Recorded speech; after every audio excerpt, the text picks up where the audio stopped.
ഏറ്റവും അവസാനമായി ഈ ലോകം കണ്ട മഹായുദ്ധം എന്ന് പറയുന്നത് രണ്ടാം ലോക മഹായുദ്ധത്തെയാണ്. 1945 അത് അവസാനിച്ചത്. എന്നാൽ ഈ യുദ്ധം അവസാനിച്ച കാര്യം അറിയാതെ ഒരു 30 വർഷം കൂടി ഒരാൾ പോരാട്ടം നടത്തിയിട്ടുണ്ട്. അതായത് 1974 വരെ സ്വന്തം രാജ്യത്തിനായി പോരാടിയ ഒരു സൈനികനുണ്ട്. അദ്ദേഹത്തിന്റെ പേരാണ് ഹിരോ ഒനോഡ. ജപ്പാൻ ഇമ്പീരിയൽ ആർമിയിലെ ഒരു ഓഫീസർ ആയിരുന്നു ഹിരോ ഒനോഡ. എന്നാൽ രണ്ടാം ലോക മഹായുദ്ധം അവസാനിച്ചതിന് ശേഷവും ഏകദേശം 30 വർഷത്തോളം അദ്ദേഹം ഫിലിപ്പീൻസ് കാടുകളിൽ തന്റെ യുദ്ധം തുറന്നുകൊണ്ടേയിരുന്നു. ഒരു ഇന്റലിജൻസ് ഓഫീസറായി പരിശീലനം നേടിയ ആളാണ് ഒനോഡ. അദ്ദേഹത്തെയും ഒരു ടീമിനെയും അയച്ചത് ഒരു ഗറില്ല യുദ്ധത്തിലൂടെ സഖ്യസേനയെ അട്ടിമറിക്കുക എന്ന ദൗത്യത്തിനാണ്. അങ്ങനെ 1944 ഇവർ ഫിലിപ്പീൻസിലെ ലുബാങ് ദ്വീപിലേക്ക് എത്തപ്പെടും. എന്നാൽ 1945 യുദ്ധം അവസാനിച്ചപ്പോൾ ഒനോഡയും ശേഷിച്ച ഏതാനും പട്ടാളക്കാരും ആ വാർത്ത വിശ്വസിക്കാൻ തയ്യാറായില്ല. അതൊക്കെ തങ്ങളുടെ ശത്രുക്കളുടെ വ്യാജ പ്രചരണം മാത്രമാണെന്നായിരുന്നു അവരുടെ വാദം. യുദ്ധം തീർന്നിട്ടില്ലെന്നും ഇപ്പോഴും തുറന്നുകൊണ്ടിരിക്കുകയാണെന്നും ഒനോഡയും കൂട്ടരും ഉറച്ചു തന്നെ വിശ്വസിച്ചിരുന്നു. ഫിലിപ്പൈൻസ് ഹെലികോപ്റ്ററുകളിൽ കീഴടങ്ങാൻ ആവശ്യപ്പെടുന്ന ലഘുലേഖകൾ ഇവർ ഒളിച്ചിരുന്ന കാട്ടിൽ വിതരണം ചെയ്തെങ്കിലും അതൊക്കെ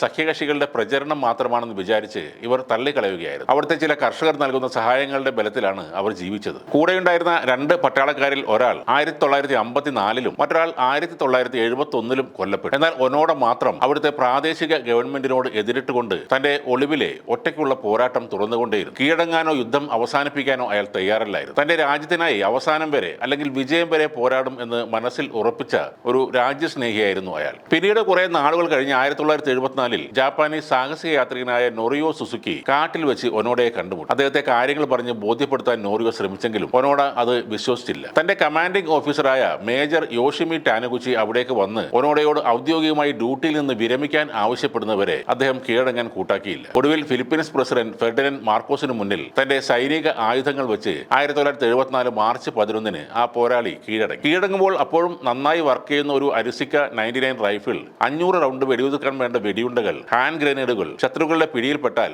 സ്വയം കുത്തിമരിക്കാനായി അമ്മ നൽകിയ ഒരു കഠാര എന്നിവയാണ് ഒനോഡ ഫിലിപ്പൈൻ പ്രസിഡന്റിന് കൈമാറിയത്. അങ്ങനെ നീണ്ട 30 വർഷങ്ങൾക്ക് ശേഷവും ഒനോഡ ഒരു വീരനായകനായി വീണ്ടും സ്വന്തം രാജ്യത്തേക്ക് എത്തിയെങ്കിലും അവിടുത്തെ പുതിയ ചുറ്റുപാടുകളുമായി പൊരുത്തപ്പെടാൻ അദ്ദേഹത്തിന് ബുദ്ധിമുട്ടായിരുന്നു. അതിനെ തുടർന്ന് അദ്ദേഹം ബ്രസീലിലേക്ക് താമസം മാറ്റുകയും അവിടെ കന്നുകാലികളെ വളർത്തി ജീവിക്കുകയും ചെയ്തു. വീണ്ടും കുറെ നാളുകൾക്ക് ശേഷം ജപ്പാനിലേക്ക് തന്നെ മടങ്ങിയ അദ്ദേഹം തന്റെ അതിജീവിക്കാനുള്ള കഴിവുകൾ മറ്റുള്ളവരെ പഠിപ്പിക്കാൻ വേണ്ടിയാണ് പിന്നീടുള്ള കാലം ചെലവിട്ടത്. ഗറില്ല യുദ്ധമുറകളും ഒറ്റപ്പെട്ടാൽ തളരാതെ നിന്ന് എങ്ങനെ പോരാടണം എന്നൊക്കെയുള്ള കാര്യങ്ങളും അദ്ദേഹം പുതിയ തലമുറക്ക് പറഞ്ഞു കൊടുത്തു. ഇന്നും ഉറച്ച ആത്മസമർപ്പണത്തിന്റെയും രാജ്യസ്നേഹത്തിന്റെയും പ്രതീകമായിട്ടാണ് ഹിരോ ഒനോഡയെ ലോകം നോക്കിക്കാണുന്നത്. 2014 തന്റെ 91 വയസ്സിലാണ് അദ്ദേഹം മരണപ്പെടുന്നത്.